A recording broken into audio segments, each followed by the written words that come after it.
이 시간 우리에게 주시는 하나님의 말씀은 신약 성경 누가복음 1장 39절에서부터 45절까지의 말씀입니다. 이 계시의 말씀을 봉독하는 중에 살아계신 하나님의 음성을 들을 수 있게 되기를 바랍니다.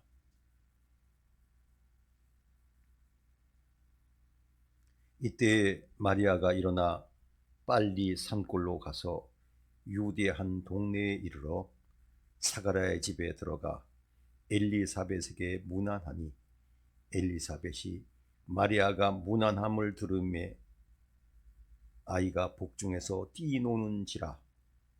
엘리사벳이 성령의 충만함을 받아 큰 소리로 불러 이르되 여자 중에 내가 복이 있으며 내 태중의 아이도 복이 있도다. 내 주의 어머니가 내게 나아오니 이 어찌된 일인가. 보라, 내 문안하는 소리가 내 귀에 들릴 때에 아이가 내 복중에서 기쁨으로 뛰노라도다. 주께서 하신 말씀이 반드시 이루어지리라고 믿은 그 여자에게 복이 있도다. 아멘.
먼저 알리는 말씀을 드리겠습니다. 네,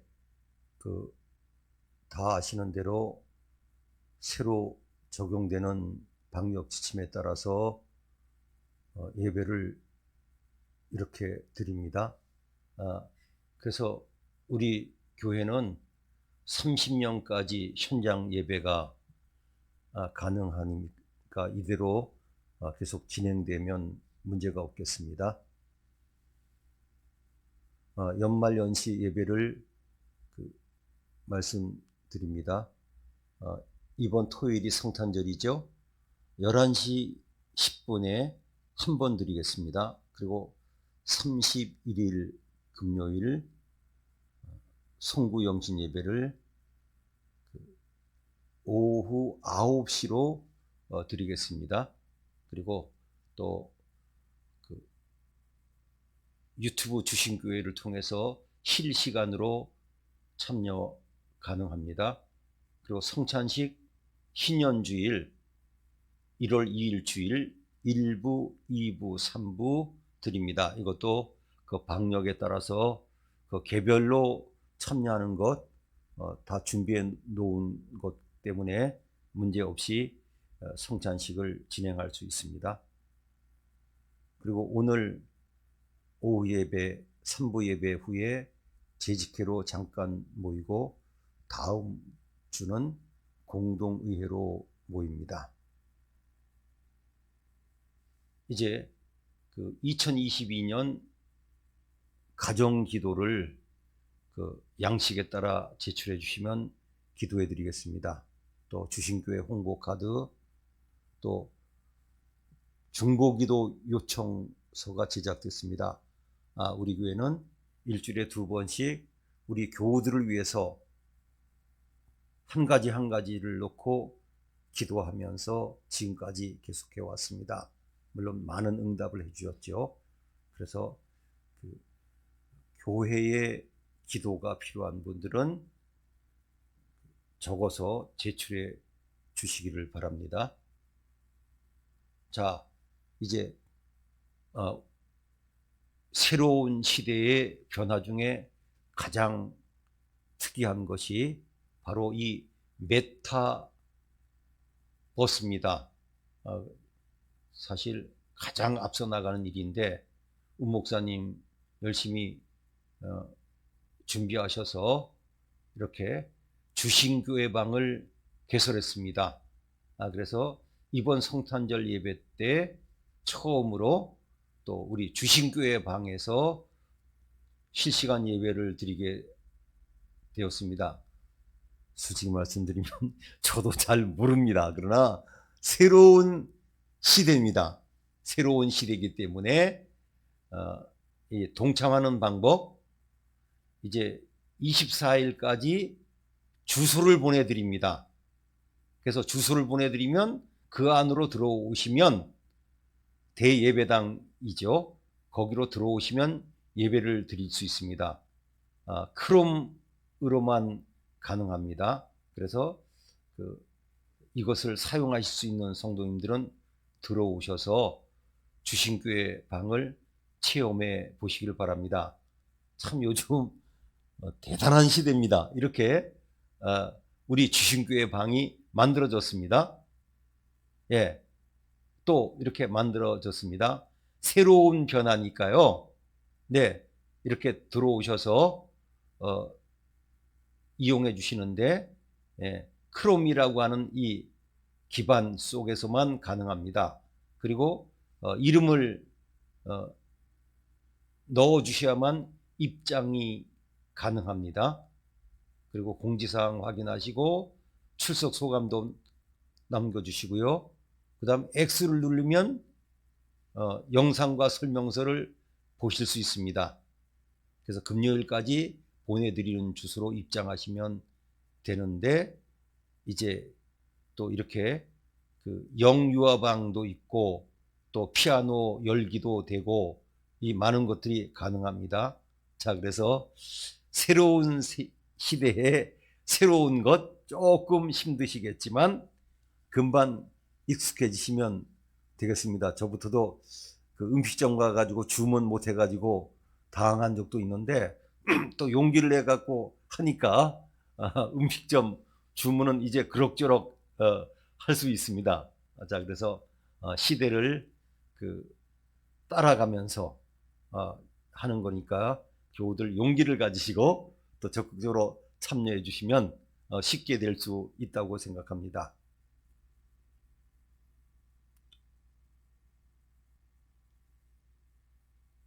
세상 모든 일은 두 가지로 나눌 수 있다고 생각합니다. 어느 날 갑자기 닥치는 일입니다. 이것은 모두를 당황하게 만들고 어쩔 줄을 모르게 만듭니다. 그러나 또 한 가지 일은 미리 예고된 일입니다. 오늘 교회 오기 어려울 정도로 강추위 속에서 눈까지 내렸습니다. 그런데 예고돼 있었습니다.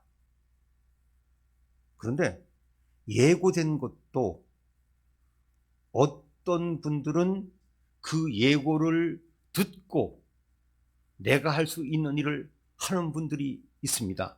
그러나 어떤 분들은 평상시처럼 예고를 대수롭지 않게 여기다가 큰 어려움을 당하는 길이 있습니다. 그래서 예를 들면 눈길에서도 눈이 온다 그러고, 또 겨울철이 되면 월동장구를 준비해서 그 어려움을 잘 이겨나가는 분도 있지만, 기본적인 월동장구를 준비 안 해서 큰 어려움을 당하는 분들도 있습니다. 이번 토요일은 성탄절입니다. 예수님은 어느 날 갑자기 아무도 모르게 이 세상에 오신 것이 아닙니다. 이미 선지자를 통해서 예수님께서는 이 땅에 오신다고 예고되어 오신 분입니다. 또 개인적으로도 특별히 예수님께서 내 생애에 오신다고 하는 것을 알고 믿은 분이 있습니다. 그런 분 중에 한 분을 소개합니다. 누가복음에 보면 예루살렘에 시므온이라고 하는 분이 있었습니다. 이분은 내 생애에 내가 죽기 전에 예수님을 만난다고 믿고 기다렸습니다. 그리고 이 땅에 오신 아기 예수님을 성전에서 만났습니다. 그리고 아기 예수님을 안고 하나님께 기도한 내용이 성경에 기록되어 있습니다. 그의 기도는 이런 뜻입니다. 주제여 이제는 말씀하신 대로 종을 평안히 놓아주시는도다. 이 말을 저는 이렇게 해석하고 싶습니다. 이제 죽어도 좋습니다. 사실 우리가 인생을 살아가면서 나 이제 죽어도 좋습니다라고 하는 일을 만나면 행복한 사람이겠지요. 이제 성탄절을 기다리면서 성탄절에 예수님에 집중되면서 많은 분들이 소홀히 여기는 한 사람이 있었습니다. 바로 세례 요한입니다. 그는 예수님보다 6개월 먼저 온 분입니다.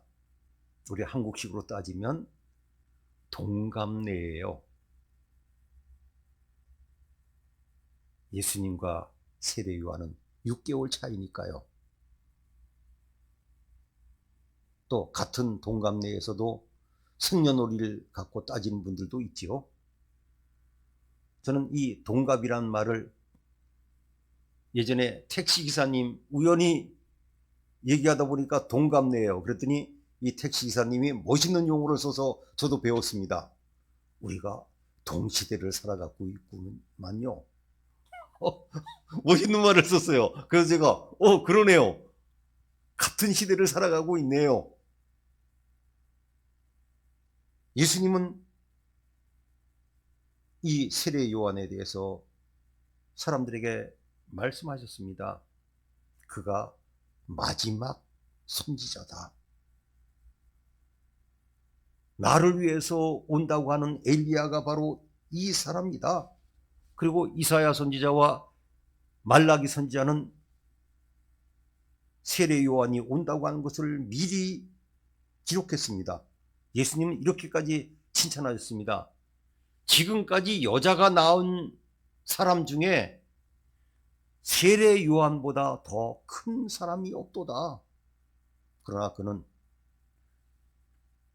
예수님을 위해서 사역을 준비하고 예수님도 받으셨지만 세례도 물로 베풀었고 많은 사람들에게 신앙을 일깨워주는 선발대의 역할을 했지만 정치적인 문제에 말려들었습니다. 헤롯 대왕의 아들 중에 하나인 둘째 아들 헤롯 안디바가 잘못된 결혼을 하는 것을 보고 공격하다가 미움을 받아 옥에 갇혔고 그로 인해서 비참한 죽음을 맞이했습니다. 그가 죽음을 앞두고 옥에 갇혀 있을 때 자기 제자를 보냅니다. 오실 그이가 당신이십니까? 다른 일을 기다려야 합니까? 안타깝게도 흔들렸던 거죠. 그래서 예수님께서는 그 찾아온 제자에게 가서 얘기해라. 이 기적이 일어나고 있다.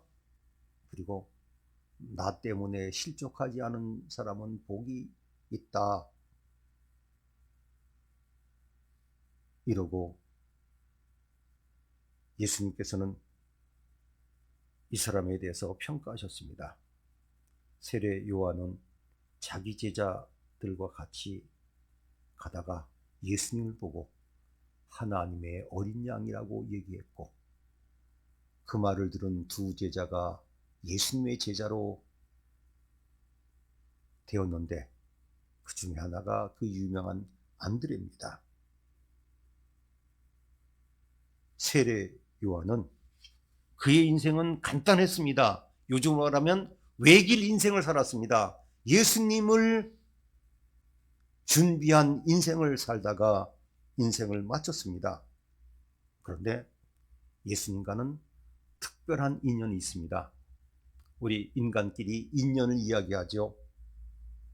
인연 중에서 가장 강렬한 인연이 무엇이겠습니까? 이른바 친척이죠. 혈연 관계. 그 다음 지연도 있겠죠. 같은 고향 출신. 또 그 다음에 뭐 여러 가지 다른 인연들도 있습니다만은 예수님 모친 마리아와 세례 요한의 어머니 엘리사벳은 친족이라고 성경에 기록되어 있습니다. 구체적으로 어떤 친척인지는 알 수가 없습니다. 나사렛에 사는 마리아와 예루살렘 가까이 사는 이 엘리사벳은 친척 관계였습니다.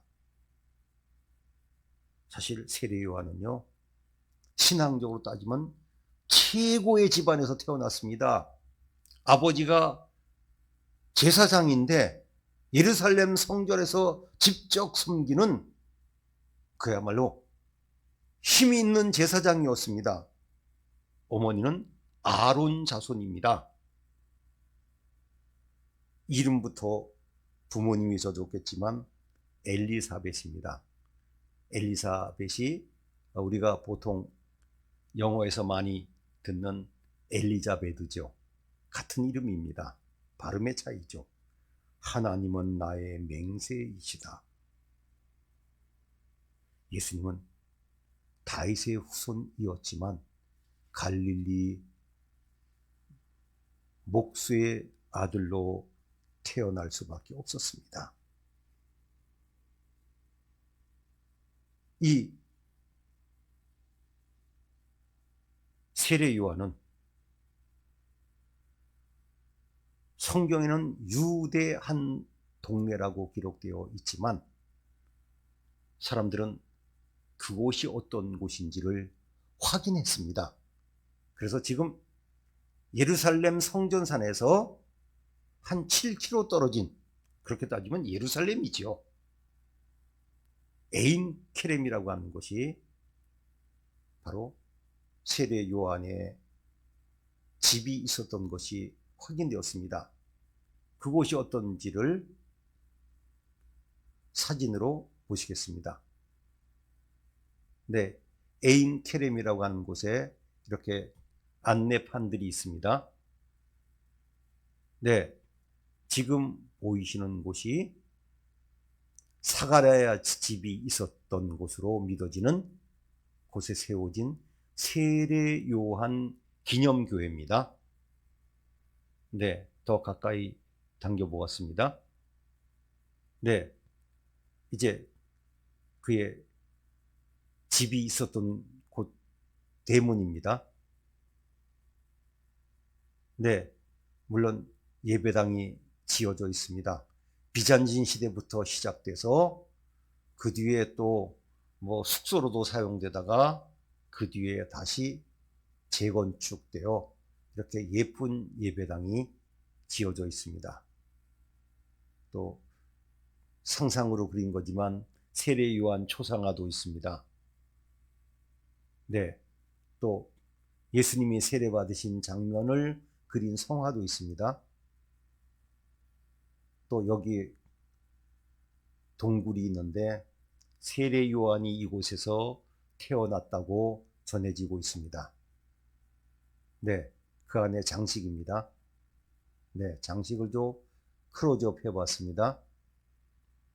또 이곳에는요, 십자군 때부터 마리아의 샘, 예수님 모친 마리아가 이곳에 오신 것을 기념하는 샘물이 있는데 지금도 물이 잘 나오고 있습니다. 네, 또 마리아 샘이라고 하는 표지판입니다. 네, 저 샘입니다. 지금도 사용하고 있습니다. 자, 이제 특별한 곳으로 한번 올라가 봅니다. 네, 이 계단을 올라가면 저 교회가 바로 마리아 방문 기념교회입니다. 네, 이렇게 뭐 예수님에 대한 성화가 그려져 있고요. 또 잠긴 문을 저곳을 지키는 수도사가 열어주었습니다. 가봤더니 네, 저렇게 한글로 된 성경 말씀이 기록되어 있어서 너무 반가웠습니다. 네, 또 마리아와 엘리사벳이 만난 것을 기념하는 동상이 세워져 있습니다. 또 저렇게 성화도 있습니다. 네, 그 예배당 안에 성화입니다. 네. 그리고 세례 요한이 마셨다는 운물이 있고요. 그 다음 이 곳은요, 헤로드 왕이 남자아이들은 다 죽이라 그럴 때 이 동굴에 세례 요한을 피신시켜서 세례 요한이 죽임을 당하지 않았다고, 하마터면 예수님 때문에 세례 요한이 죽을 뻔했었지요. 예, 그런 전승이 이곳에 남아 있습니다. 세례 요한은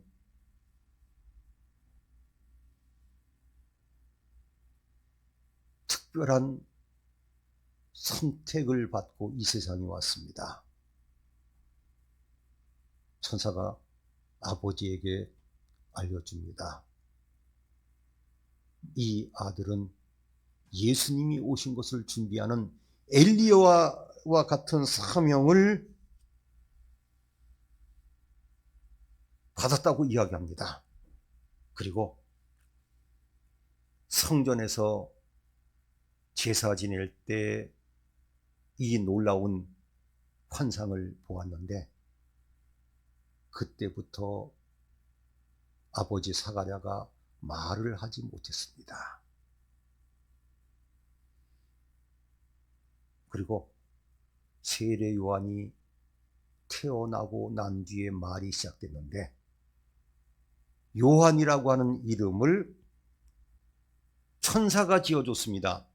자, 우리 요한복음 또 주위에 믿는 가정에 요한이라고 하는 이름이 많은데 요한의 뜻을 생각해 봅니다. 요한은 은혜가 깊으시다. 참 요한이라는 이름이 이렇게 깊은 뜻이 있습니다. 그래서 그 아들의 이름을 사판에 쓰게 했는데 그때부터 사가랴가 말하기 시작했고 이런 소문이 주위에 퍼졌습니다. 그리고 태어날 때부터 세례 요한은 특별했기 때문에 그 주위의 사람들은 이런 말을 많이 했다 그럽니다. 이 아이가 앞으로 어떻게 될까? 요즘 신동이란 말을 좀 많이 씁니다. 특별히 많은 사람들이 그 예능계 쪽에서, 특히 가수 쪽에서 10살 부근 어린애들이 어른들 뺨칠 정도로 노래를 잘 부르면 노래 신동이다 이렇게 이야기하지만 세례 요한은 그런 의미에서 보면 신앙적인 신동이었습니다. 출신 가문부터 그 과정부터 특별했습니다. 그의 성장도 특별했고 그의 삶도 특별했습니다. 광야에서 생활하지 않았습니까? 자, 이 놀라운 출생을 한 이 세례 요한에 관계된 일이 성경에 기록되어 있습니다. 어머니 엘리사벳은 나이가 너무 많고 인간적으로는 임신이 불가능한데 기적적으로 임신이 됐기 때문에 5달 동안 사람들 앞에 나타나지 않았습니다. 그런데 마리아에게 천사가 잉태되었다고 하는 이 말을 전할 때 천사는 마리아에게 이렇게 예를 듭니다. 친척 엘리사벳, 아이를 가질 수 없는데 하나님께서 갖게 하셨다. 예를 듭니다. 그래서 그 예를 든 것 때문이라도 예수님의 모친 마리아는 천사의 말을 믿는데 큰 도움을 받았을 것이라고 생각합니다. 자, 이제 성령으로 잉태된 마리아는 큰 어려움에 빠졌습니다. 인간 아니겠습니까? 그런데 친척 엘리사벳이 기적으로 임신했다는 얘기를 듣고 마리아는 이곳을 찾아옵니다. 제가 거리를 계산해 봤어요. 나사렛에서부터 이 유대 한 동네라고 하는 에인케렌까지 길이가 직선거리로 100km 정도 됩니다. 그러나 그 당시 보통 유대인들은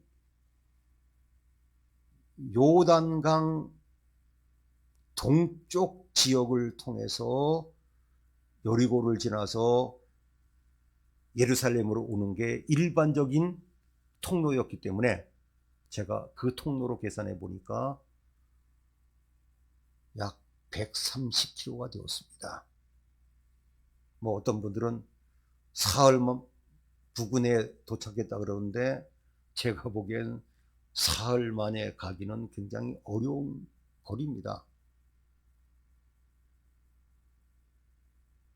3, 4일, 4, 5일 정도 걸려서 이 먼 곳까지 찾아왔습니다. 그런데 이 집을 찾아왔을 때 오늘 말씀에 보았습니다. 엘리사벳은 기적을 체험했습니다. 세례 요한이 엘리사벳 뱃속에서부터 반응합니다. 놀라운 일이죠. 그리고 오늘 말씀에 보면 엘리사벳은 마리아를 이렇게 이야기합니다. 내 주의 어머니라고. 그리고 하나님의 말씀을 믿은 그 여자, 당신은 복이 있다고 이야기합니다. 이 두 여인은 석 달 동안 같이 있었습니다. 석 달 후에 마리아는 나사렛으로 돌아갔습니다. 저는 이 에인 케렘을 보면서 정말 특별하고 놀라운 은혜가 넘치는 곳인 것을 생각해 보았습니다. 앞으로 오실 예수님을 준비하는 한 아이를 잉태한 엘리사벳과 또 앞으로 오실 구세주 예수님을 잉태한 두 여인이 서로를 격려하며 위로하며 칭찬하며 같이 지냈던 아름다운 동네였습니다. 성탄절을 기다리면서 저는 성탄절 전에 지구상에서 가장 복된 곳이 어디일까를 생각하다가 바로 성경에는 이름조차 없었지만 유대한 동네라고 했던 이 에인케렘이 가장 아름다운 장소라고 생각했습니다. 그 당시 암울했었습니다. 나라는 로마의 통치를 받고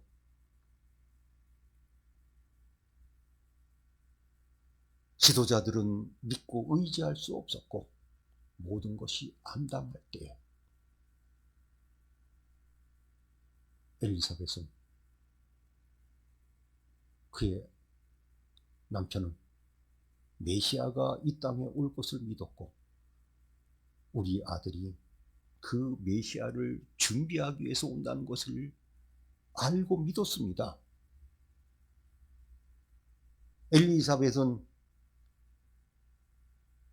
친척 마리아를 통해서 예수님이 오시는 것을 알고 믿고 그리고 눈으로 보았습니다. 석 달 동안 이 두 여인들은 얼마나 하나님께 감사했을까요? 얼마나 기뻐했을까요? 그리고 서로를 격려하며 얼마나 서로 아껴주었을까요?